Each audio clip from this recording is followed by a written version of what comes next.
নাউজুবিল্লাহ শব্দের অর্থ কি? আমি আল্লাহর কাছে আশ্রয় চাই। আস্তাগফিরুল্লাহ শব্দের অর্থ কি? আমি আল্লাহর কাছে ক্ষমা চাই। আল্লাহু আকবর শব্দের অর্থ কি? আল্লাহ মহান বা আল্লাহ সর্বশ্রেষ্ঠ। মাশা আল্লাহ শব্দের অর্থ কি? আল্লাহ যেমনটি চেয়েছেন। জাযাকাল্লাহ শব্দের অর্থ কি? আল্লাহ তাআলা আপনাকে উত্তম প্রতিদান দিন। আসসালামু আলাইকুম এর অর্থ কি? আপনার মৃত্যু হোক। সালাম আলাইকুমের অর্থ কি? উটের নাড়ি ভুঁড়ি আপনার জন্য। সালাম আলাইকুম এর অর্থ কি? আপনার ওপর গজব পড়ুক। আসসালামু আলাইকুম এর অর্থ কি? আপনার ওপর আল্লাহর শান্তি বর্ষিত হোক। চৌধুরী শব্দের বাংলা অর্থ কি? 4 অঞ্চলের প্রধান। শিকদার শব্দের বাংলা অর্থ কি? জমিদারের সহকারী। খন্দকার শব্দের বাংলা অর্থ কি? ধর্মীয় জ্ঞান সম্পন্ন ব্যক্তি। শেখ শব্দের বাংলা অর্থ কি?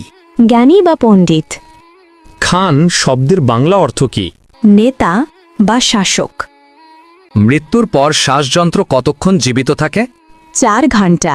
মৃত্যুর পর মস্তিষ্ক কতক্ষণ জীবিত থাকে? 20 মিনিট।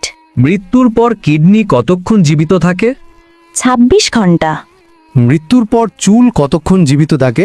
6 ঘন্টা। হজরত মুহাম্মদ সাল্লাল্লাহু আলাইহি ওয়াসাল্লাম এর কতজন সন্তান ছিল? 7 জন।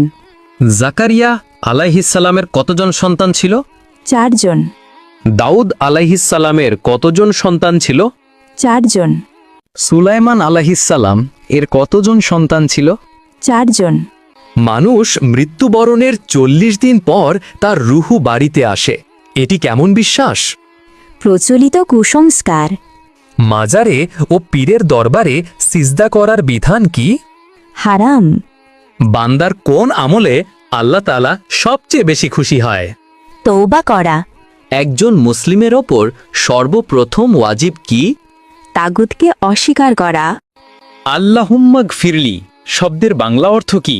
হে আল্লাহ, আমাকে ক্ষমা করুন। ওয়ারহামনি শব্দের বাংলা অর্থ কি? আমার প্রতি দয়া করুন। ওয়াহদিনী শব্দের বাংলা অর্থ কি? আমাকে সঠিক পথ দেখান। ওয়া আফিনী শব্দের বাংলা অর্থ কি? আমাকে সুস্থতা দান করুন। ওয়ারজুগনি শব্দের বাংলা অর্থ কি?